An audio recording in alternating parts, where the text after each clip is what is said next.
Hey guys, welcome to Spooky Okie. I'm Madison, And I'm Catherine. and today we have a true crime episode. Yay, true crime. I love true crime. I love and hate true crime. Yeah. Yeah. Mine's really rough today. Shoot, mine's not great. Okay. Is yours like really, really rough? Like we shouldn't end on it? Or Several people die. oh, okay, mine has one death. Well, a couple, but really just one. Sorry, I'm trying to think. I mentioned that made no sense. I'm so sorry. I am an idiot. One just dies. I mean two, but really just one. My story is about one person, but like later on I'm like, oh, and then the bad guy also like killed somebody in this other state. Like that's it. But the story's about one person. Okay. The one person that dies. I'm sorry. Gotcha. That was a mess, and I didn't explain it well. Which is unfortunate Mine is because we have a podcast where we are explaining things and telling stories, and I can't speak. Cool. Words are hard. Words are hard. Yeah, and I don't have anything funny to lighten mine up. I don't think I do either, actually. I have a last meal to share. That's about it. I think that's a fascinating thing, like what people choose for their last meal. Have we talked about this on the podcast? Have I talked about this with you? In my acting class, not in my acting class, with my friends from acting class, we were like out getting drinks one night after class, and one of the girls who I adore, she just kind of randomly was like, you know how there's like the bread and the wine for the body and the blood of Christ? If you guys could choose something, what would yours be? What would your body and blood be? Like a food and a drink. And I think that is the most fascinating question. Have I asked you that yet? No. Okay, let's discuss. Because mine would be Dr. Pepper, obviously. And I think frozen cotton candy grapes. Specifically frozen ones. They have to be cotton candy grapes and they have to be frozen. I don't think I've ever had the cotton candy grapes frozen. You have to freeze them. Cotton candy grapes are good on their own, but when they're frozen, oof, they're so much better. They're like a little slush. Huh. They're so good. Let's see. What would mine be? I want to say like my original, my like immediate thought was sweet tea with chocolate. Okay. Good choices. Good choices. Any specific kind of chocolate? We have to get specific here. Like a piece of Hershey chocolate. Okay. Like breakable. Keeping it simple. Because then it breaks easy. Yeah. Okay. I like it. I like it. Cool. Okay. I tried that had nothing to do with anything, but I just thought of it and I was like, cool, let's talk. Let's discuss. Why not? That is my job on this podcast, is funny us off topic with the most random stories or questions. I didn't do it that much the first season. I feel like it was not as bad the first season. This season, I've been like, I don't care. I'm going to tell this story. I don't care. I'm going to ask this question. I'm going to get us completely off topic. I love it. Oh, I'm sorry for that. Sounds good. Ooh, wait. What? It was a lot of excitement for a true crime episode. I might. Did you find something? I found it funny. You found a funny thing. Okay. So Madison, what are you covering today? I'm so glad you asked, Catherine. I'm going to tell the story of Linda Thompson.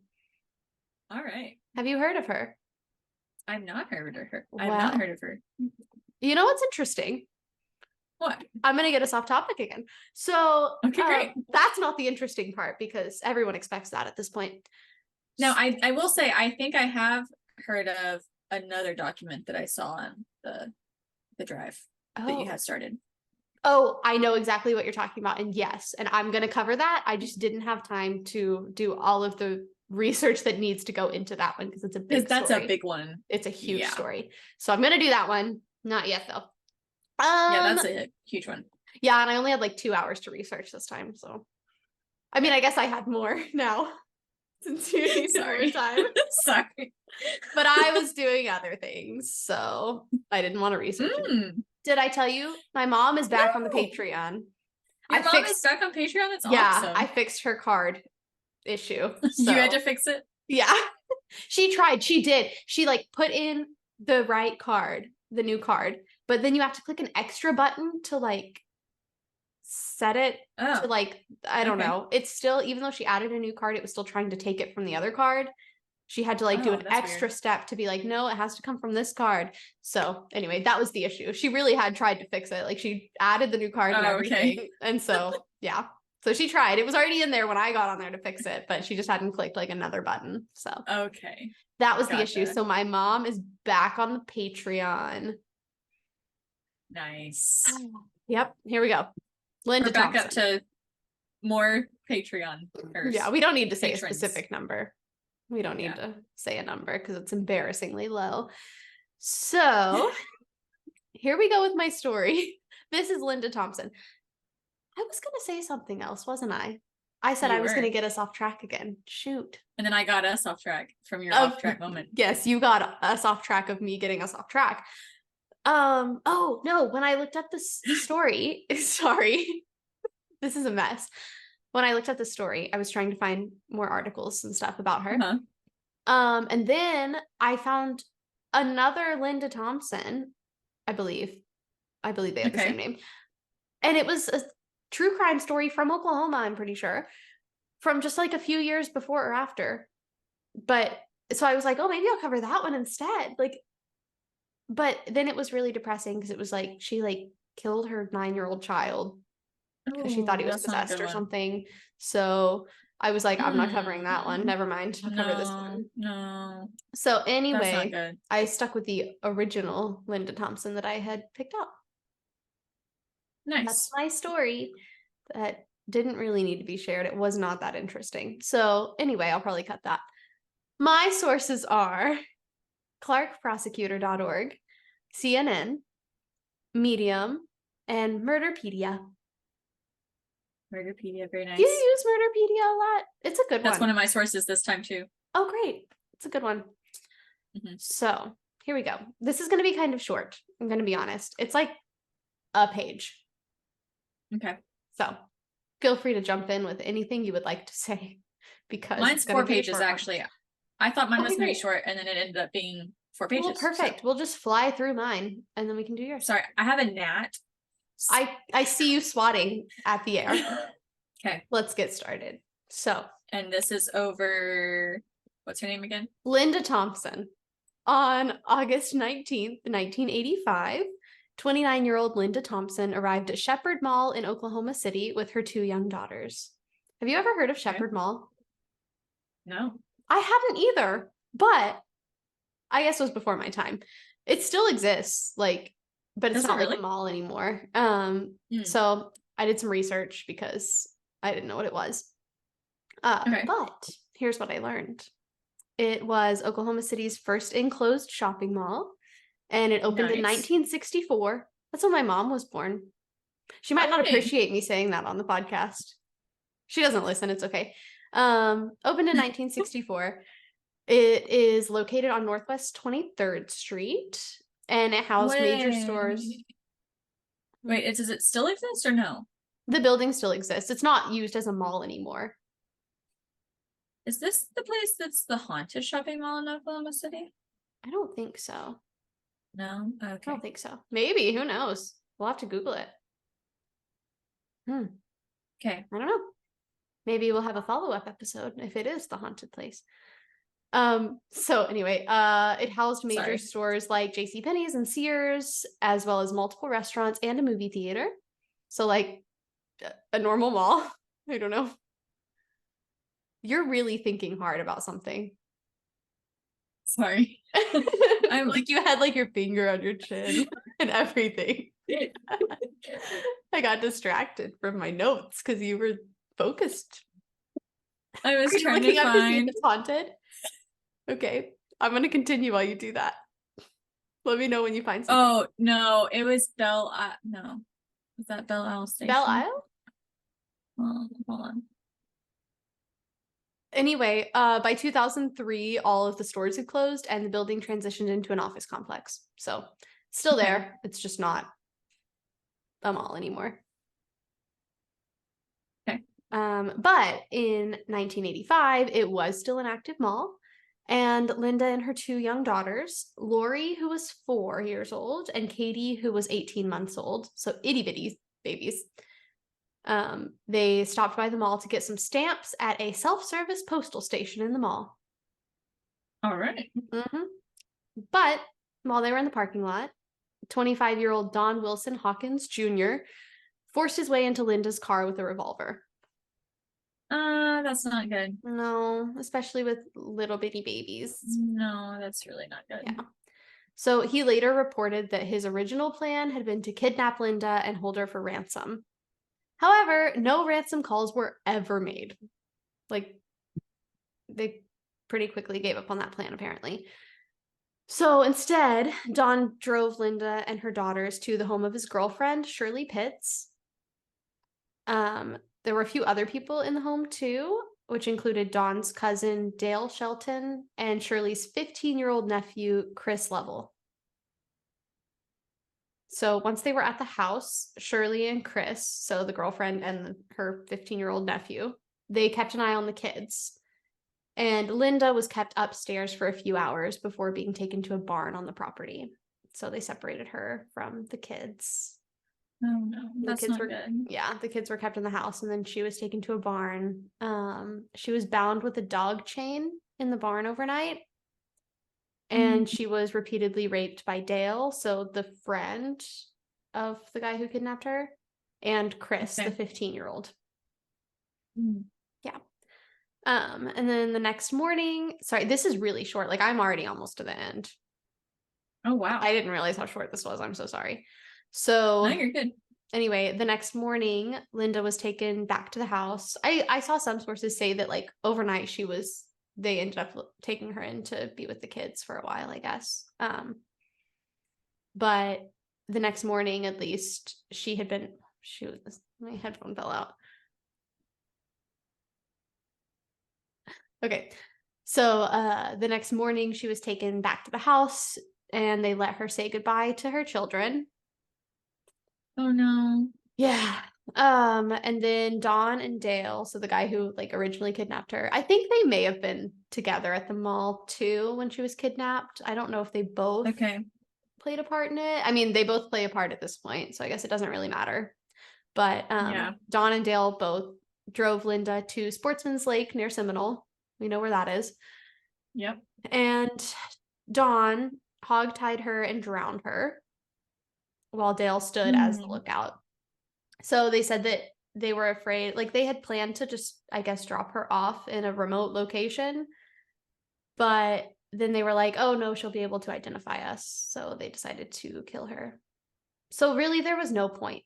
I mean, there's never a point. That's not what I mean.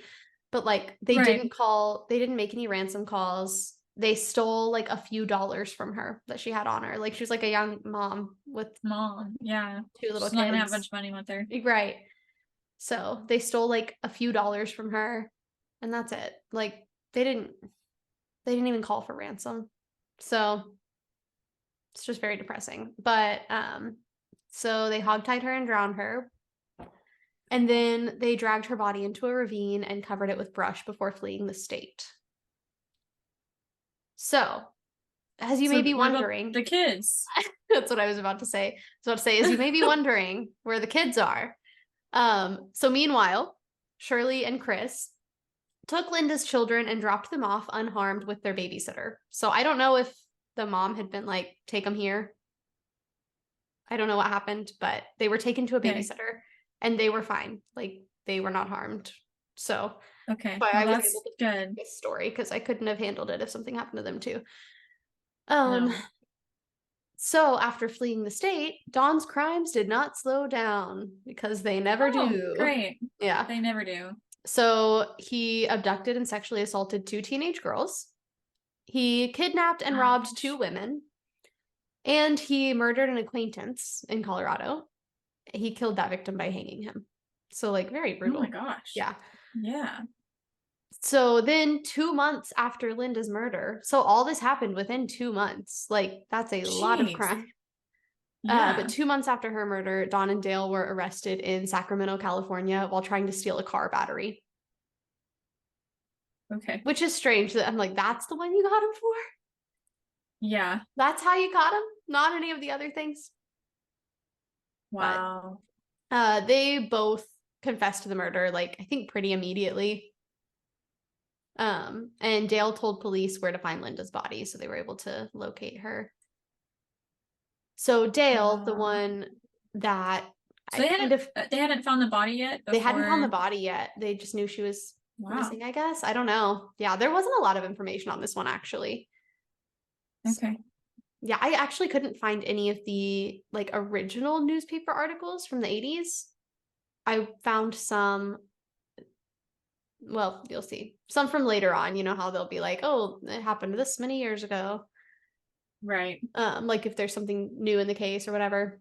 So that's how I found most of this information, but there wasn't a lot of original articles about it. But Dale was sentenced to life in prison. He's the friend that I guess kind of came in later to do it and like stood as lookout and stuff. And Dawn was sentenced to death. So during the trial, Dawn testified that he had left Linda near the lake. He left her there. Fine. And had turned to walk away when he claimed he heard the, quote, shriek of a supernatural creature. And he testified that he returned and jumped in the water to try to save her. Uh-huh. Yeah. Uh-huh. The jury didn't buy it. No. Right. No. So he was executed by lethal injection on April 8th, 2003, which is why I was able to find more articles because they did some articles about that. Gotcha. And his last meal, would you like to guess what his last meal was? Fried bologna. Interesting guess. I don't know why. It was not fried bologna. Although, listen, okay. I love some bologna. I'm not gonna lie. I really like bologna. Bologna's pretty good. Bologna's good. A bologna and cheese sandwich, like, you just can't go wrong. It's good stuff. I used to eat bologna, just bologna, for multiple meals when I was a kid. I've told this story on the podcast before. I think so. Slices of bologna and a can of Dr. Thunder.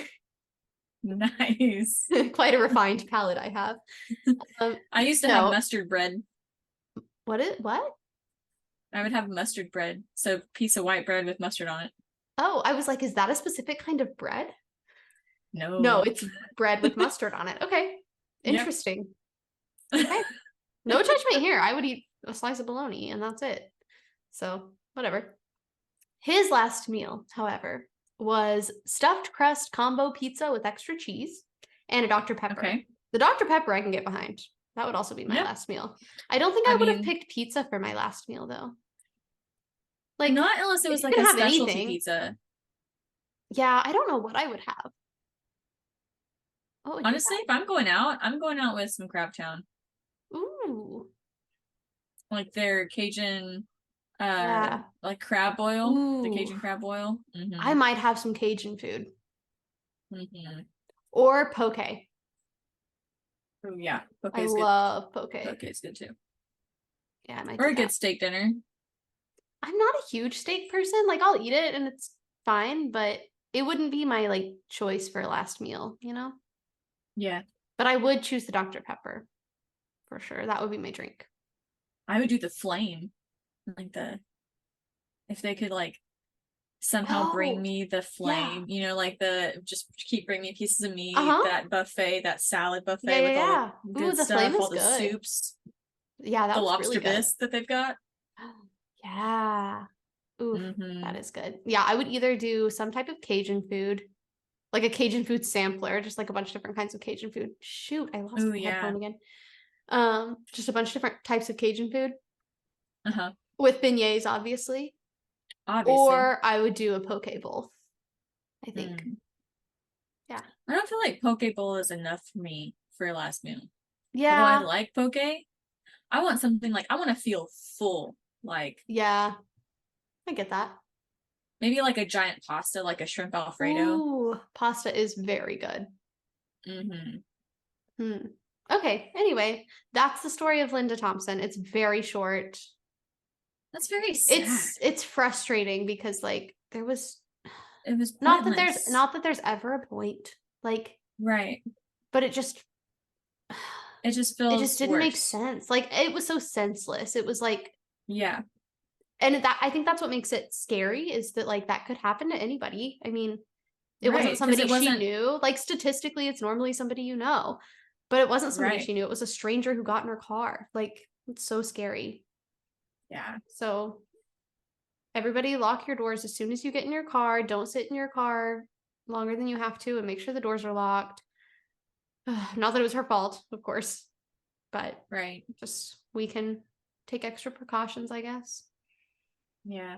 So, yeah, so that's the story of Linda Thompson. But All right. Well done. thank you. Sad story, but well done. I'm excited to hear your sad story.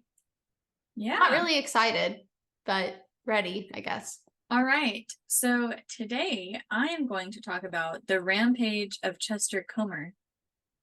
I have no idea what this is, but it sounds either incredible or ridiculous or horrible.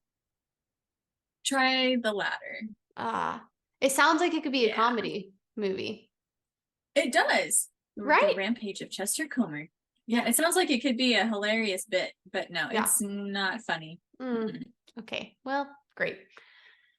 Here we go. All right. So before I forget, because I'm prone to doing this, let me sources? list my sources. Yes.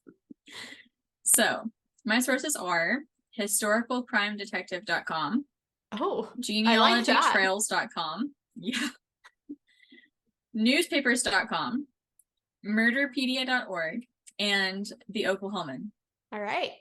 Chester Comer, a killing spree, a shootout, and deathbed lies. Ooh. This is the story of Chester Comer.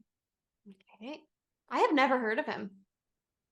No, this happened a long time ago. This is now like getting close to 100 years ago. Oh, okay, cool.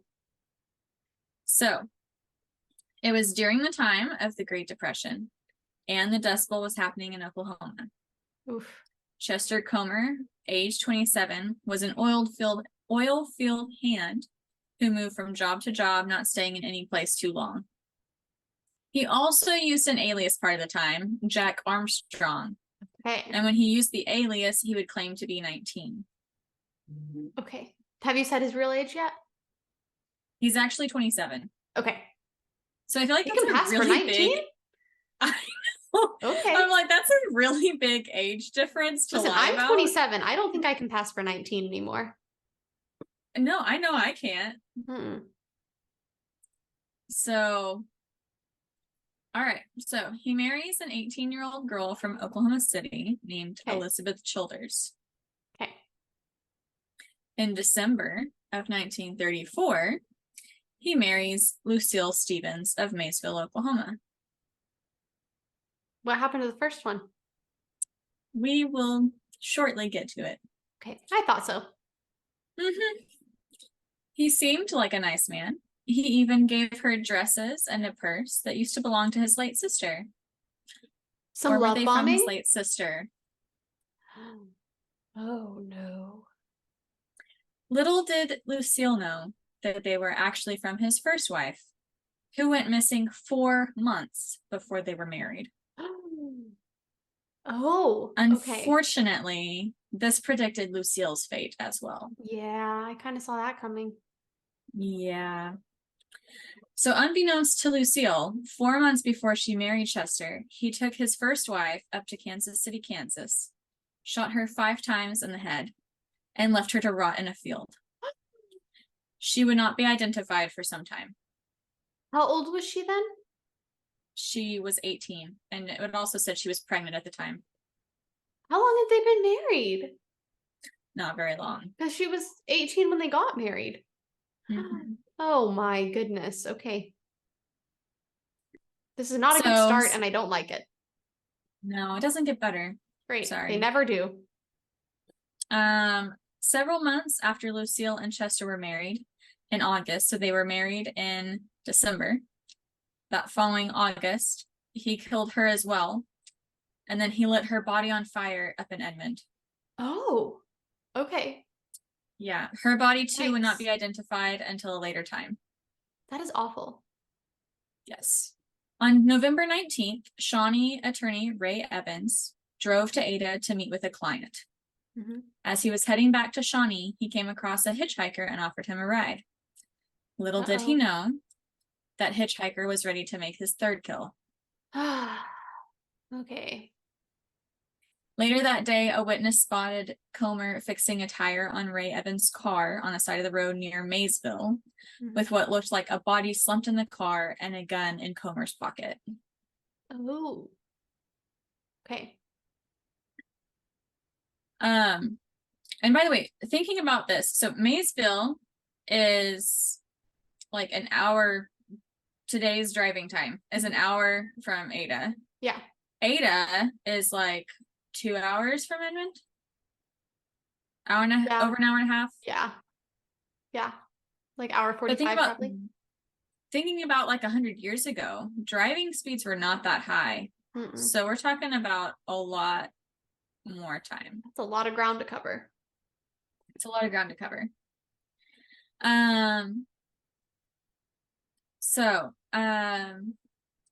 Comer then drives to the farm of Otis Fane, a farmer that he had worked for some time back who lived near Blanchard. Okay. So again. So then Maysville to Blanchard, that's far. Yeah. I think I looked it up and I think it was also about an hour, but let me double check. Yeah, I think so. 40 minutes. Yeah.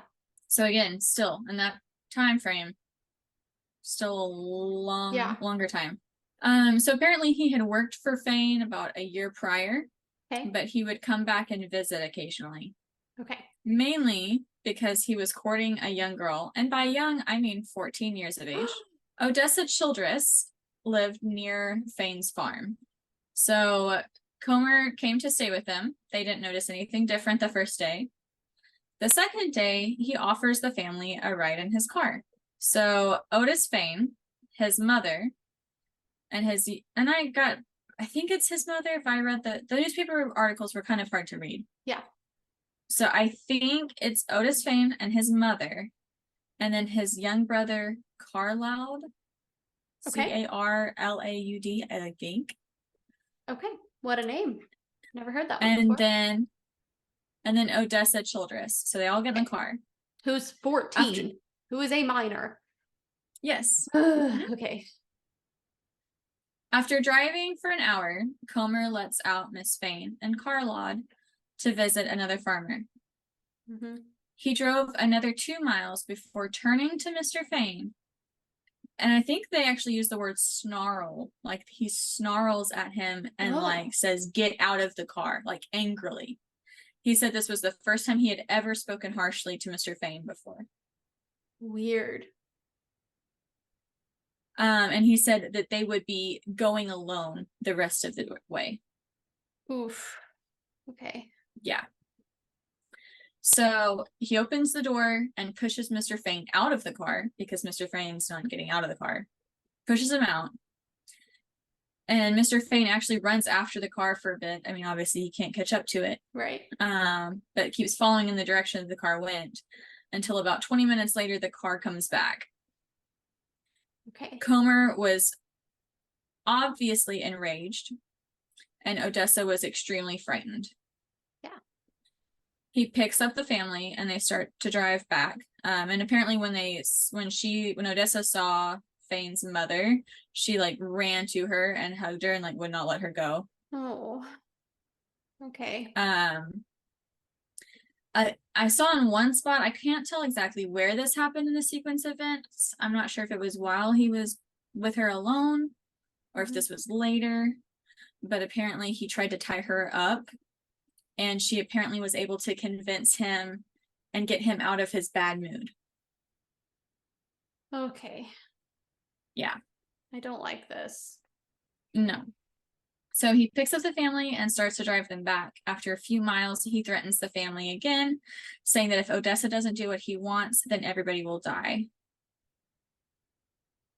Okay. And then the next part's not exactly clear, but basically they're able to talk to him. Odessa gets him to calm down and the family bribed him $3 to leave, and he does. Okay.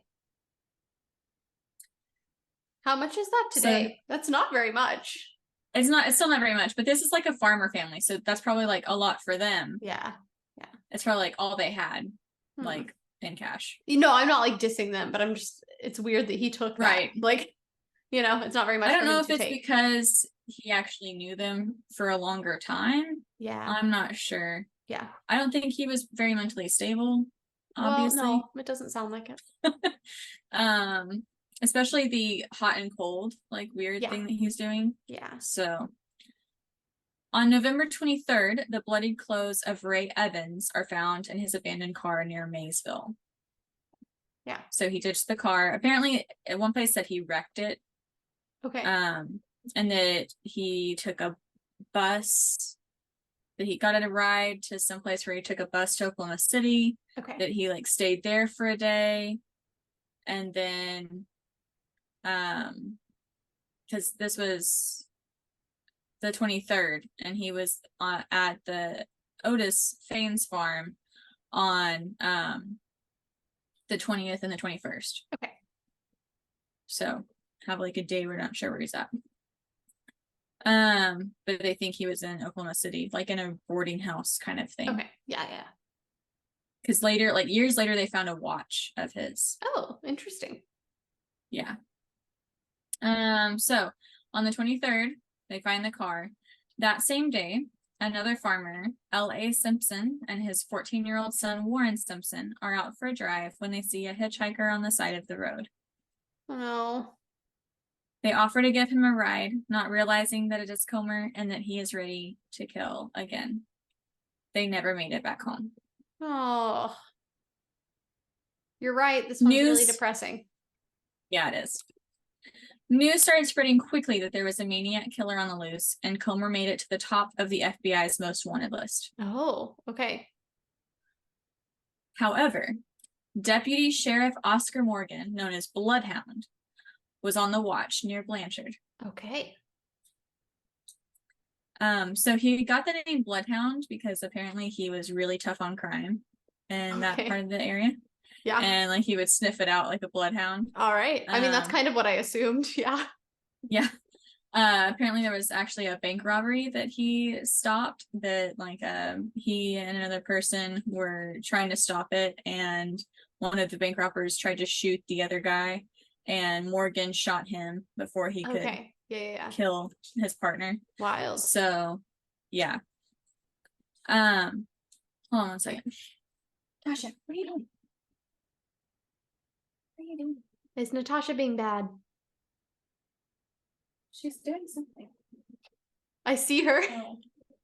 What did she find? She's playing with her pipe cleaner. Ah. Why are you pushing it under the couch?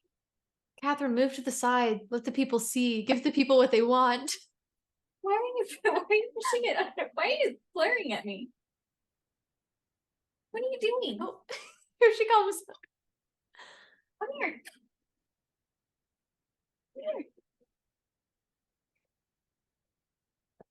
Ah, hi, Natasha. I caught the kitty. She's so cute. I caught the kitty. She looks indifferent at best. She's tolerating you. The camera, or purr into the microphone. Can you hear me? No. Okay. She's so cute. Bye. Bye, Natasha. Okay, so on November 25th, a man named J.E. Stanley saw Comer in a car that had a tag that matched the tag on Simpson's car. Okay. He immediately went to town and got the sheriff. So Bloodhound? Bloodhound. Mm-hmm. Great. I'm following. So I have to admit, the first time I read that, I was like, why didn't he just call him? And I was like, wait. Oh, yeah. Sounds like something I would say. He could have just texted him. Come on. So he immediately went to town and got the sheriff. They drive back, and as they drive near to Comer, he sees them and he drives off fast. They follow him for about 2 miles before he whips the car to the side of the road and he stops. Oof. It's a rainy day and they're about 3 miles outside of town. Okay. So Bloodhound, Morgan, he steps outside of the front side of the car and he walks to the driver's side door of the car. He sees movement and then Comer shoots Morgan. Morgan staggers back and grabs his gun and starts shooting as he's walking forward. Okay, now we're talking. Yeah. So once the shooting stopped, Stanley grabbed the gun from Morgan, broke out the window, and took Comer's gun. Okay. They said there was blood everywhere. Morgan had shot Comer in the head, but he was still alive. Oh, okay. The bullet shattered when it hit his forehead, and it sent 5 fragments into his brain. Oh. Ooh. Which I found that really weird that it was specifically 5 fragments because he shot his first wife 5 times. Oh. Isn't that weird? Karma. Yeah. So Comer was still conscious and they started interrogating him because none of the bodies had been found yet. And so they were trying to get information. Yeah. So they're interrogating him about where they are. But he says lots of different things and none of them are true. So he says a pile of bodies east of Fitztown. Okay. Fitztown is like south of Ada. Yeah. Simpson was a dirty, and then he like mumbles off. So like he's like trying to like keep conscious, right? Because he's just been shot in the head. So like some of it is not even like complete thoughts. Yeah. The bodies are all together. A pile of bodies are in a creek. He's down here somewhere. And then en route to an Oklahoma City hospital, Comer muttered that he had buried Evans before he lapsed into unconsciousness. Okay. Law officers and doctors tried to get Comer to say more at the hospital, but he remained silent, despite being administered a truth serum. I have no idea what this truth serum is. There is a thing. Hold on. Okay. I'm trying to look on my phone, but I don't want to take too long to read through a bunch of articles. So apparently they gave him some sort of truth serum. In their desperation, authorities even tried to get him to like break to respond by putting objects in his hand. So they even gave him a shiny pistol, like unloaded. Okay. Yeah, I would hope so. Yeah, I mean, I'm assuming it didn't say, but I'm assuming it was unloaded. Yeah. He flips the trigger 3 times, but he never talks. Huh. Okay. Morgan, however, seemed to be in better shape. So, and things were so hectic after the shooting that he didn't even get treatment for his wound until about 2 hours later. Oh, okay. Yikes. He then went to visit Comer at the hospital, surprising everyone by shaking hands with his wounded arm and dismissing his injury as just a little wound. Oh, okay. I guarantee I would not be like that. I would let everyone know. I'd be like, I got shot. Did you hear? I'd be the biggest baby about it, though. I injured my shoulder cleaning the shower or something. And I have not stopped talking about it for weeks. It freaking hurts. I can't imagine being shot. Like, I would never stop talking about it. So Comer died at 11:09 p.m. on November 27th.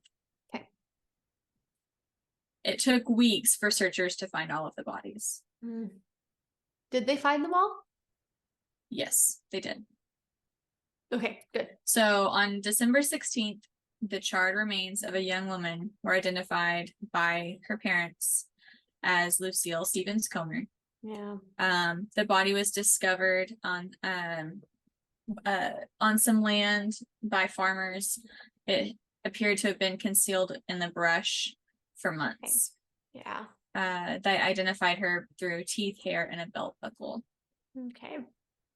She was so young too, right? Was she 19? She was an adult, right? You know, did it say how old she was? I could have sworn you said 19. I don't know where I came up with that. His first wife was 18. She was 18, yeah. Okay. I hope she was at Did least an not adult. say how old the seal was. Okay. Great. I'm not sure when he was found, but Ray Evans, the Shawnee attorney, he was located near Lindsay in a field. Okay. So apparently this guy went everywhere during these few days. He was all over. So he went to Lindsay.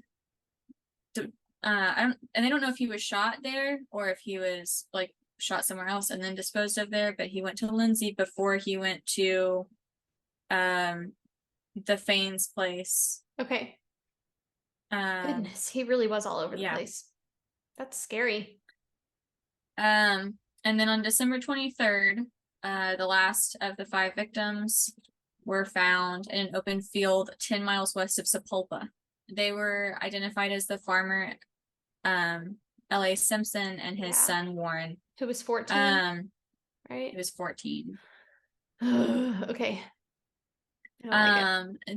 They identified them because the boy had on a watch that was a cartoon character that matched the watch that the boy was wearing at the time he disappeared. Yeah. And the father and the son were both wearing striped overalls when they disappeared. Yeah. And the father was wearing a leather jacket. Yeah. That makes it sadder. Both the father and the son, their shoes were removed, as was the case of his first and second wives. Their shoes were removed. Why? Don't know. Ray Evans was removed of all of his clothes. Oh. Yeah. It's weird.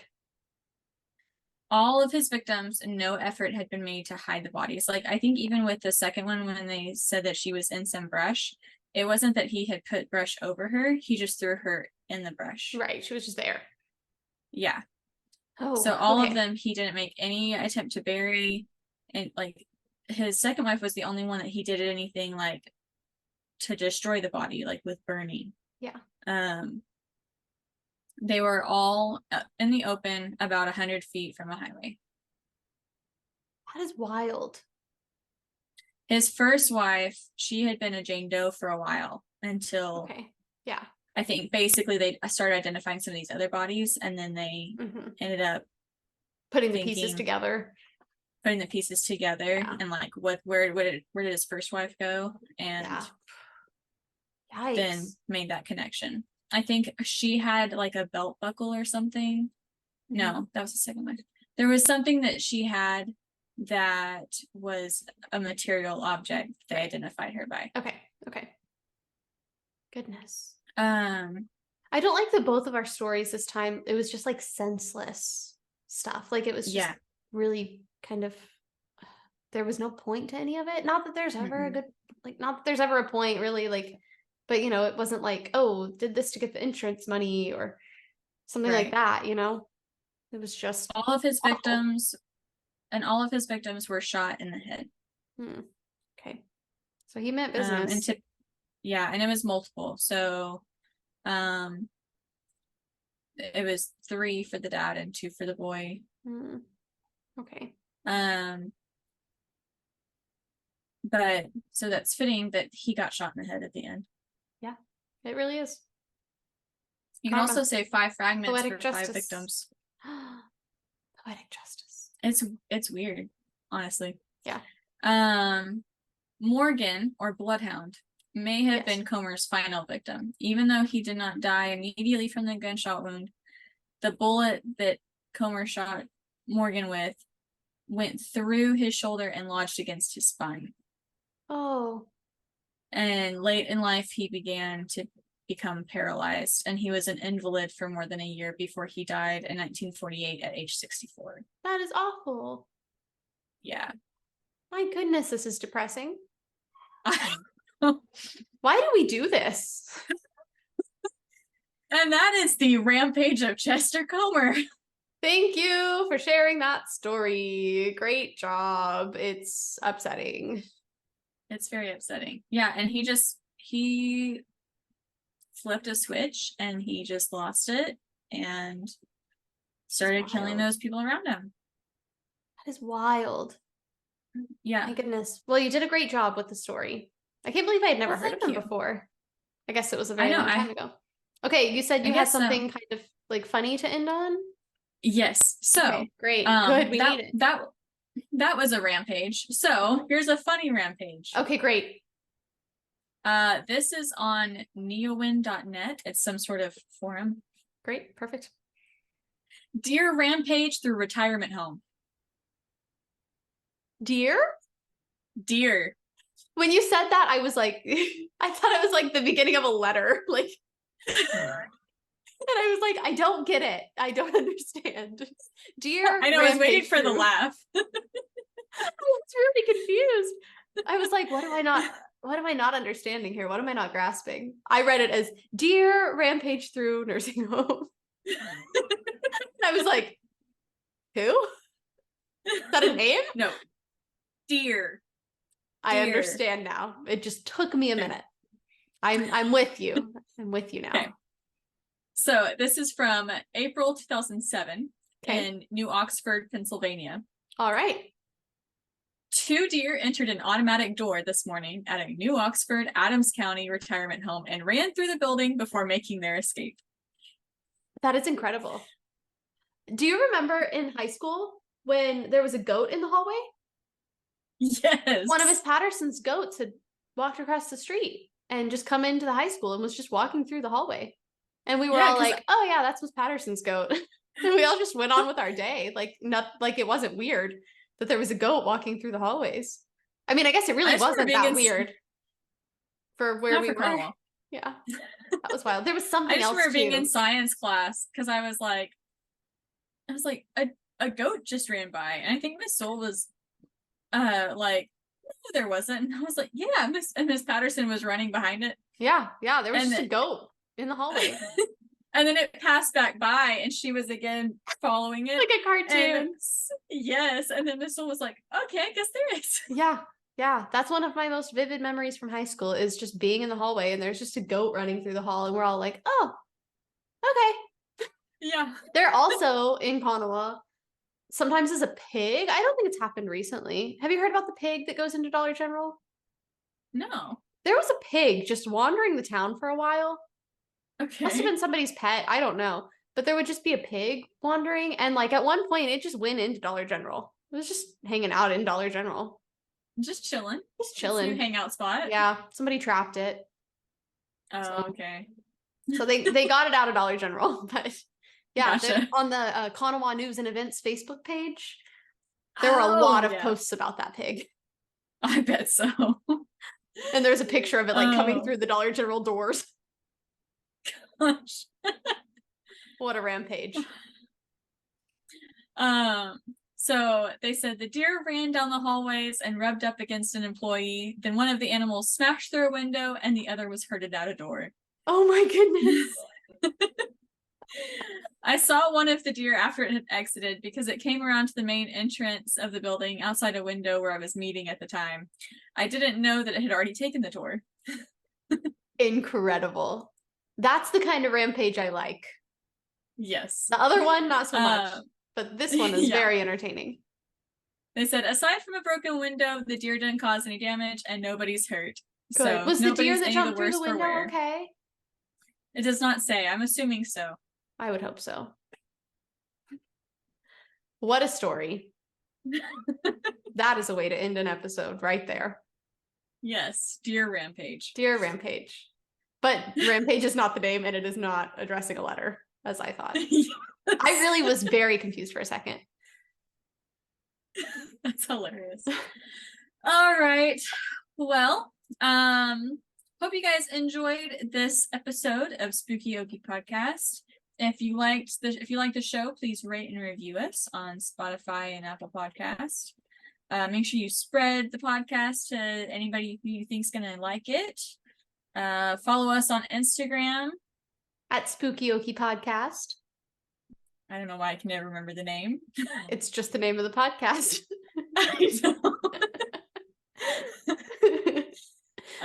If you have any story suggestions, send them to spookyokipodcast@gmail.com. And be sure to subscribe to our Patreon or whatever you do on there. Become a patron. Support us on Patreon. Whatever support us on whatever Patreon, the verbiage is there. Do whatever you do on Patreon, whatever that is called. Do that. Please, we would like that. And subscribe on YouTube. All right. Thanks for listening, guys. Stay Stay spooky. spooky.